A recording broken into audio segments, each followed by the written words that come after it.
இதோட பேர் விகாசமாக தான் இருக்கும்ன்றது என்னுடைய கணிப்பு. எதை வச்சு சொல்கிறேன்னா, குறிப்பிட்ட சீனில் வந்து வைஜி மகேந்திரன் சார் சொல்வார், பிரம்மரோட 4 தலை வந்து 4 வேதங்களை குறிக்குது. ஸோ 5ஆம் வேதம் 5வது தலை வந்து 5ஆம் வேதத்தை தான் குறிக்கணும் சொல்லும்போது விகாசம்ன்ற இந்த வார்த்தையை வந்து அவங்க ஜூம் பண்ணியிருப்பாங்க.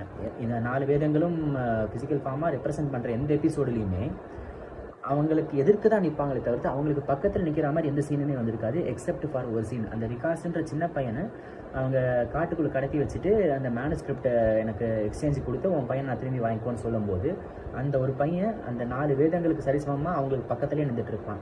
ஸோ அவங்க 4 பக்கத்தில் 5ஆவதாக அந்த பையன் வந்து நிற்கிறான். ஸோ 5ஆவதாக அந்த பையனோட பேர் விகாஸ். ஸோ விகாசம்ன்றது தான் 5ஆவதாக வரப்போகிற வேதம். அஃப்கோர்ஸ் அந்த பையன் வேதம் 5ஆம் வேதம் கிடையாது, அந்த பையன் சிரஞ்சீவி இல்லை. 5வது வரப்போகிற வேதத்தோட பேர் விகாசம் தான் அப்படின்றத இண்டிகேட் பண்ணுற மாதிரி இருக்குது. அதே மாதிரி சீரியலோட முடிவுலையும் நன்றி வணக்கம் தொடரும்னு போடாமல்